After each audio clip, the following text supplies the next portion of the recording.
Bom, então nós falamos até agora sobre como a gente descreve uma amostra, né, usando medidas de estatística descritiva. Só que uma coisa que nós queremos fazer também é fazer inferências da nossa amostra para a população de interesse. Afinal, muitas vezes é para isso que a gente faz estatística. Então, o que a gente usa nas estatísticas. Então, vamos ver como que a gente pode fazer isso. Então, nós temos aqui a nossa população de unicórnios e nós vamos fazer uma amostragem dela. Então, nós vamos pegar, digamos que nós queremos saber unicórnios de que cores são mais abundantes nessa população. Então, nós vamos pegar uma unidade amostral mais embaixo, vamos pegar uma unidade amostral mais embaixo do outro lado, unidade amostral no meio. E aí nós vamos ter a nossa amostra, a qual a gente espera que represente a nossa população. Se a gente tiver feito direitinho o nosso desenho amostral, provavelmente a nossa amostra realmente vai representar a nossa população de interesse. Então, esse processo de amostragem, quando a gente parte de uma população e a gente cria uma amostra que a gente espera que represente a nossa população. E digamos que nós temos esses dados aí. Então, o que nós temos? Nós temos que, por exemplo, na população, nós temos 7 unicórnios verdes. Na amostra, nós não tivemos nenhum. Isso quer dizer que está errado? Não, não quer dizer que está errado, porque nós temos uma amostra. Uma amostra não vai ser idêntica à população. O que a gente não quer é que nossa amostra seja enviesada, mas a gente espera que haja um certo erro aleatório, uma certa variação aleatória entre a nossa população e a nossa amostra. Então, do mesmo modo, na população, nós tínhamos 68% de unicórnios vermelhos e na amostra foram 52%. Isso não quer dizer que a amostra está errada. Isso é uma variação aleatória. Tá? Então, sempre isso vai acontecer. Nós sempre vamos ter alguma diferença entre a nossa população, que na prática a gente não conhece, porque na prática nós temos apenas a nossa amostra. Então, sempre vamos ter diferença entre a população real e a amostra que a gente tem. E o desafio é como a gente faz inferências a partir da amostra para a população inteira. Essa diferença entre a amostra e a população é o que a gente chama de erro amostral. Erro amostral não significa que teve um erro no delineamento do estudo. E a gente também não deve confundir erro amostral com erro de medida. Erro de medida é quando o que a gente mede não corresponde ao valor exato. Então, sei lá, você está medindo o comprimento de um lagartinho, aí ele tem 5 centímetros e você mediu 5,01 centímetros, sei lá. Isso é um erro de medida, pode ser aleatório, pode ter um viés, enfim, mas é diferente. Erro amostral é essa variação aleatória entre a população ou algum parâmetro, alguma medida de estatística descritiva que a gente iria obter para a nossa população e a nossa amostra. Então, basicamente isso. Erro amostral é o fato, né, de que estimativas feitas a partir da amostra vão diferir dos valores reais da população. Então, vamos entrar aí agora no conceito de erro padrão e no intervalo de confiança. Digamos que nós temos uma região, nessa região nós temos 2.000 fragmentos florestais e nós queremos saber quantas espécies de serpentes nós temos por fragmento florestal. Então, é a nossa pergunta, que fiz dados simulados, né, mas vamos fingir que são dados reais. Então, esse aqui vai ser o nosso dado. No eixo X, nós temos os fragmentos distribuídos em ordem. Então, basicamente, um fragmento depois do outro. No eixo Y, nós temos o número de espécies por fragmento. Então, aí parece que a maior concentração de pontos está por volta de 5 espécies, algo assim. Então, isso seria a população real que nós temos, a população de fragmentos florestais que nós temos. Mas a gente não consegue mostrar 2.000 fragmentos florestais, porque dá trabalho, porque é caro e porque é muito difícil trabalhar com serpentes. Então, digamos que a gente só consegue ter uma quantidade menor de fragmentos. E nessa população simulada, a média é 5,97. Ou seja, a média do número de espécies nos 2.000 fragmentos florestais, nesse exemplo simulado, é de 5,97 espécies por fragmento. Só que a gente só consegue mostrar 20 dos 2.000 fragmentos. Então, nós escolhemos aleatoriamente 20 fragmentos para serem amostrados. E a partir dessa nossa amostra de 20 fragmentos, nós queremos fazer inferências sobre a riqueza, não sobre o número de espécies. No caso, riqueza significa número de espécies. Então, a partir da nossa amostra de 20 fragmentos, nós queremos fazer inferências sobre o número de espécies médio naquela população, naquele universo amostral de 2.000 fragmentos florestais. Então, digamos que a gente fez aqui uma amostra, os pontinhos vermelhos maiores aí são os fragmentos que foram amostrados nesse exemplo, e a partir desses fragmentos amostrados, nós obtivemos uma média de 5,2 espécies por fragmento. Aí sim, embora o número de espécies seja uma variável quantitativa discreta, ou seja, que não assume valores quebrados, o número médio pode sim assumir valores quebrados. Inclusive, muitas vezes é esperado que o número médio assuma valores quebrados, mesmo que os dados originais sejam apenas valores inteiros. Então, aqui nós tivemos, para uma amostra, uma média de 5,2, sendo que a média da população é 5,97. Isso não quer dizer que a amostra está errada. Isso é uma variabilidade aleatória ao redor do valor real.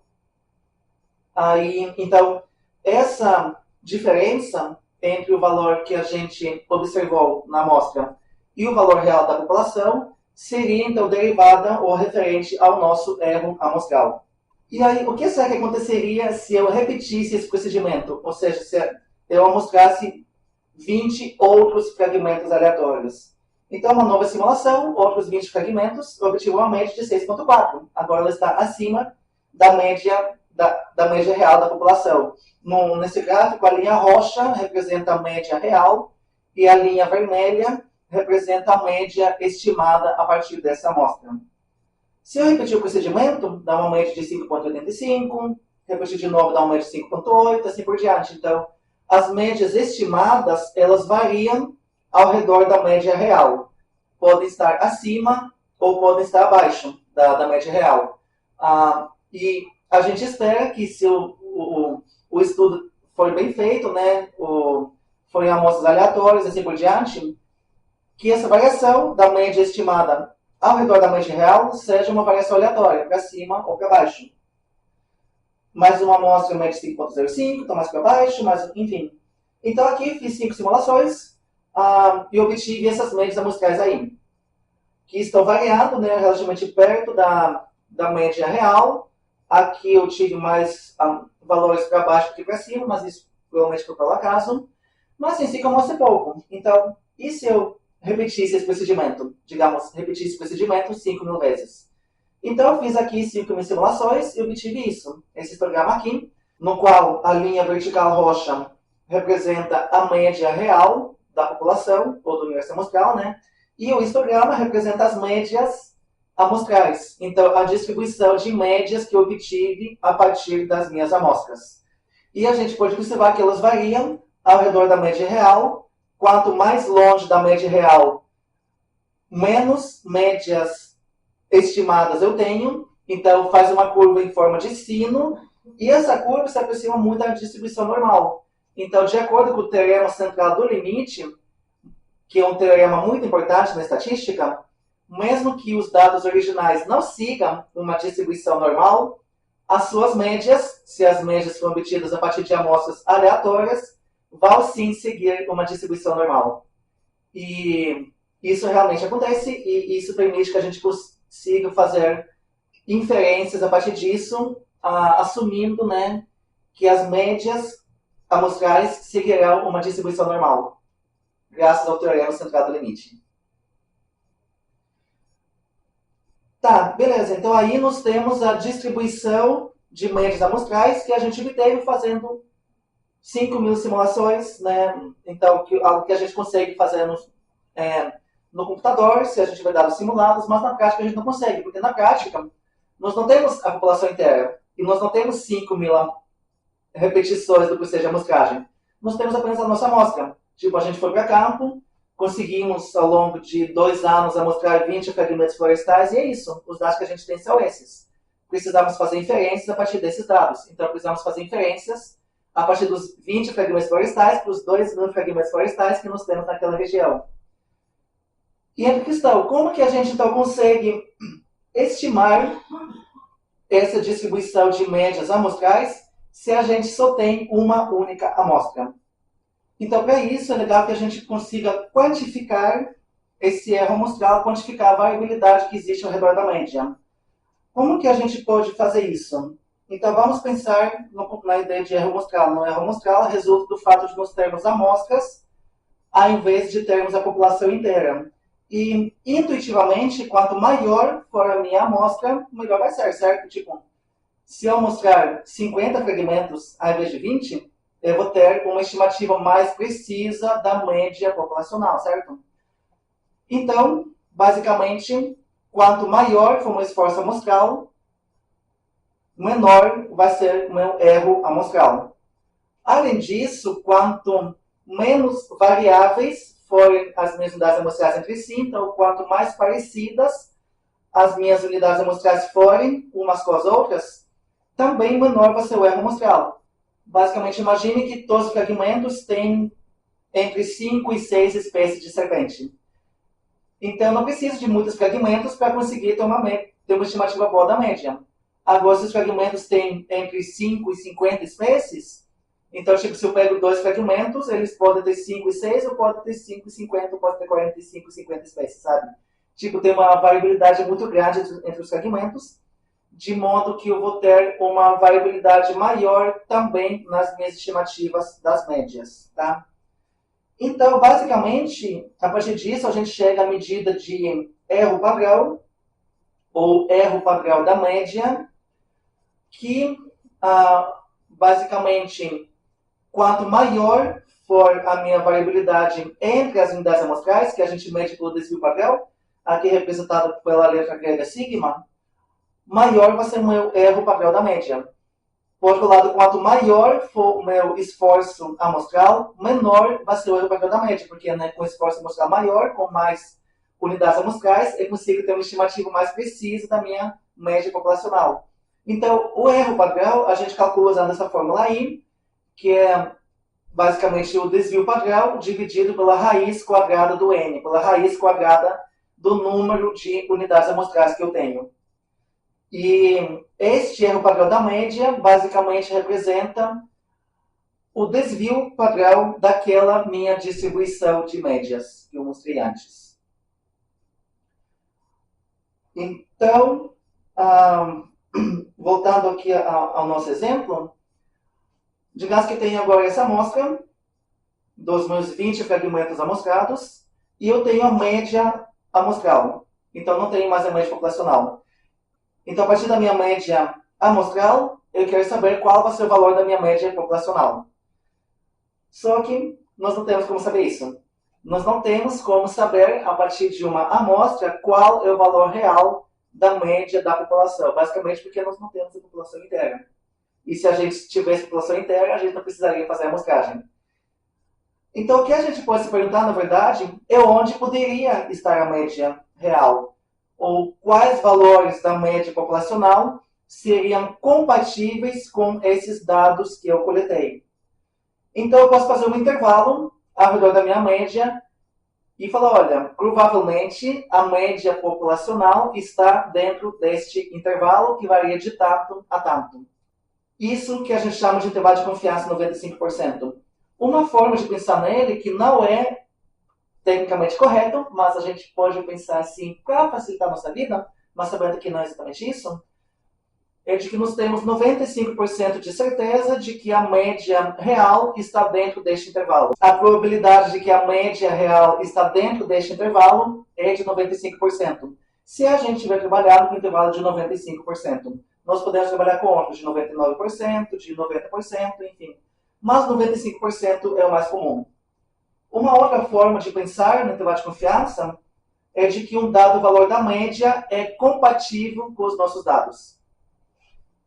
E uma outra forma de pensar, que seria tecnicamente mais correta, é de que se o procedimento fosse repetido em múltiplas amostras, em 95% delas, o intervalo de confiança calculado iria incluir a média real. Ou seja, basicamente, nós temos uma amostra, nós temos intervalo de confiança, nós não temos como saber se esse intervalo de confiança, de fato, está incluindo, né, a média real. Agora, se o procedimento fosse repetido, então, em 95% das amostras em que esse procedimento foi repetido, né, o intervalo de confiança englobaria a média real. Então, a partir disso, a gente pode pensar que, então, provavelmente, com 95% de probabilidade, a média real está dentro deste nosso intervalo de confiança que a gente calculou, porque tem uma alta probabilidade que essa nossa amostra seja uma dos 95% que incluem a média real. Basicamente isso, não pode pensar, então é isso. E em termos mais gerais, de que um certo valor da média real é compatível com os dados que a gente obteve. E aí, como que a gente calcula isso? A gente pode calcular a partir daquela medida de erro padrão que eu falei agora. Então, lembrado, né, erro padrão da média seria uma medida de variação nas médias com o repetidor do experimento, ou seja, o quanto aquela média estimada ia variar se o experimento fosse repetido. E uma coisa legal, lembra que eu falei do teorema central do limite? De que as médias seguem uma distribuição normal, mesmo que os dados originais não sigam, tá? Isso é uma coisa muito legal, porque uma distribuição normal tem uma característica muito interessante de que aproximadamente 95% dela está entre dois desvios padrões para baixo da média e dois desvios padrões para cima da média. E neste caso, o desvio padrão da nossa distribuição de médias amostrais é o erro padrão que a gente calculou. Então, 95% das minhas médias amostrais estará entre dois erros padrões para baixo da média e dois erros padrões para cima da média da distribuição. Tá? Então, a partir disso, a gente calcula intervalo de confiança como sendo a média que a gente obteve mais ou menos 1,96 vezes o erro padrão. Por que 1,96? Porque eu falei que é aproximadamente dois desvios padrões para baixo e para cima, né? Então, na verdade, é 1,96 desvios padrões para baixo e para cima, tá? Basicamente, então, 95% de uma distribuição normal está aproximadamente entre 1,96 desvios padrões para baixo da média e 1,96 desvios padrões para cima da média. E aí a gente usa o nosso erro padrão como o desvio padrão da nossa distribuição de médias amostrais. Beleza? Então, essa aqui é a fórmula. Se, né, as premissas de distribuição normal das médias tudo foram satisfeitas, que tem situações que isso não funciona tão bem, tipo, se às vezes nós temos uma distribuição que é truncada porque nós não podemos ter valores menores do que zero. Mas, enfim, são casos específicos. De qualquer modo, a gente pode calcular, então, o nosso intervalo de confiança como a nossa média estimada, mais ou menos 1,96 vezes o erro padrão da média, que a gente calcula como o desvio padrão dividido pela raiz quadrada do n. Então, esse é um jeito. E outro jeito é o que a gente chama de bootstrap. Bootstrap significa literalmente alça de bota ou tira de bota. Imagine que você vai tentar se erguer do pântano dos seus dados se puxando pela tira da sua própria bota. A gente não consegue fazer isso. Esse nome, inclusive, é em homenagem ao personagem fictício, o Barão de Munchausen, que ele conseguia sair do pântano se puxando pela sua própria bota, se puxando pela sua própria roupa. A gente não consegue, mas na estatística a gente consegue sair do pântano dos nossos dados se puxando pela tira da bota dos nossos próprios dados. Como que a gente faz isso? A ideia do Bootstrap é que se nós não temos nenhum outro conhecimento sobre a população, então, na ausência de qualquer outro conhecimento sobre uma população, a distribuição de valores encontrados em uma amostra do tamanho aleatório da população, então, ou seja, a distribuição de valores que a gente tem na nossa amostra, é o melhor guia para a distribuição dos valores da nossa população. Então, basicamente, se a gente não sabe nada além dos dados que a gente tem, os dados que a gente tem é a melhor fonte de informação que a gente tem sobre a distribuição de valores na população inteira.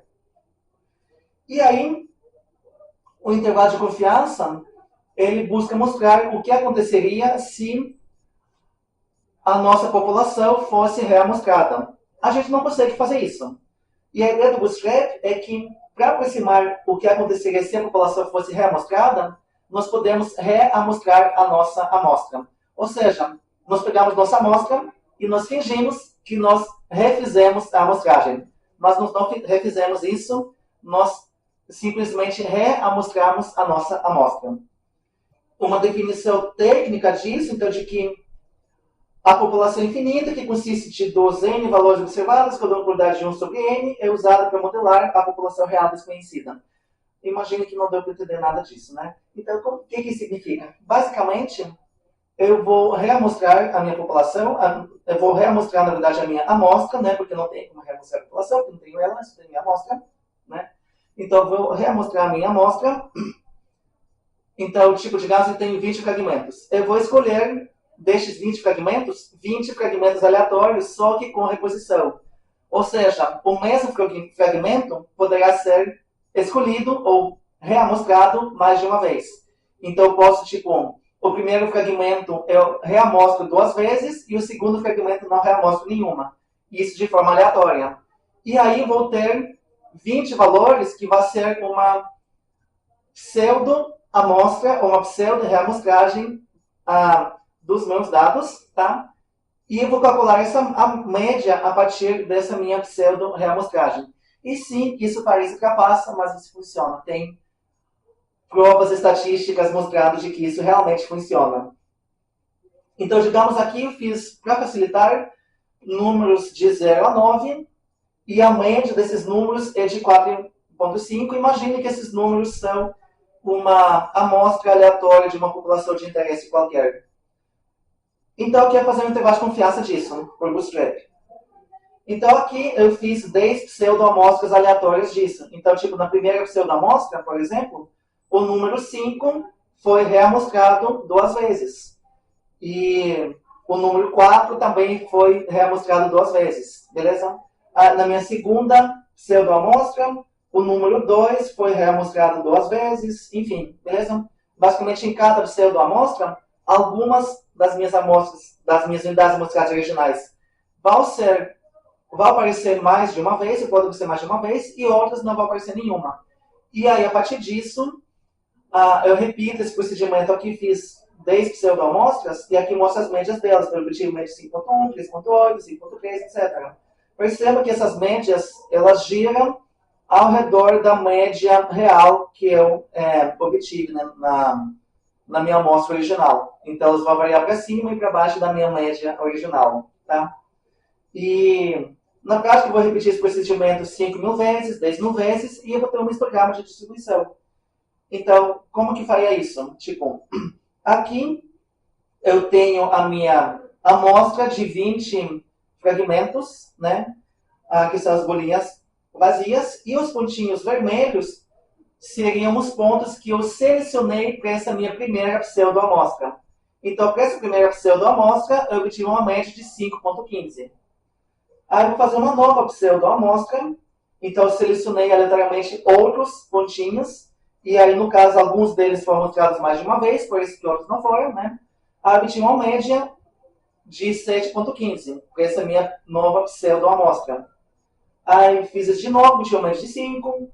Fiz uma média de novo, uma média de 6.8, etc. Então, basicamente, isso é parecido com o que eu mostrei no começo, como a gente fazendo simulações da amostragem de uma população, só que agora estou fazendo uma pseudo-reamostragem de uma amostra e vendo como que as minhas médias se distribuem nessas minhas pseudo-amostras obtidas por amostragem aleatória com reposição. Com reposição significa, tipo, eu pego um ponto, anoto o valor dele e devolvo, né, este valor ao conjunto de pontos que eu estou pegando aleatoriamente. Tá? Então, mais uma pseudo-amostra média 5.3, enfim. E aí, eu vou ter um histograma, no qual essa linha vermelha vertical representa a média da amostra, as linhas pontilhadas representam o intervalo de 95%, ou seja, o intervalo dentro do qual estão contidos 95% das minhas médias pseudo-reamostradas, beleza? Ou das minhas médias bootstrapeadas. Em inglês a gente fala bootstrapped, então, minhas médias bootstrapeadas. E a linha roxa representa a média real, que eu sei porque são dados simulados. Na prática, eu não vou saber qual que é a minha média real. Então é isso. Eu vou ter basicamente um intervalo de confiança de 95%, né, ao redor da média, que vai ser um intervalo que englobe 95% das minhas médias obtidas por Bootstrap. E aí fiz só para mostrar isso aqui para uma outra amostra. Novamente aqui o intervalo de confiança está englobando a média real, né, que aparece em roxinho, enfim. Para uma outra amostra, isso não aconteceu. O intervalo de confiança ficou fora da média real. Isso realmente, então, às vezes, o nosso intervalo de confiança não inclui a média real, porque nós temos 95% de certeza de que vai incluir, né? Então às vezes não vai. E, enfim, para a outra amostra incluiu e assim por diante. Então, basicamente, o intervalo de confiança obtido por Bootstrap é quando a gente faz uma pseudo-reamostragem por reposição, e o intervalo de confiança vai ser os valores que contém, ou que englobam, 95% dessas minhas estimativas feitas por Bootstrap, dessas minhas 95% das minhas médias bootstrapeadas. Beleza? Então, resumindo, é isso. O intervalo de confiança é um intervalo de que, se o procedimento fosse repetido em múltiplas amostras, em 95% delas, o intervalo de confiança englobaria a média real da população. Ele pode ser calculado pela fórmula da média amostral mais ou menos 1,96 vezes o erro padrão da média, ou a partir de Bootstrap, como 95% dos valores, ou como o intervalo, né, que engloba 95% das médias obtidas por Bootstrap. Beleza? E é isso.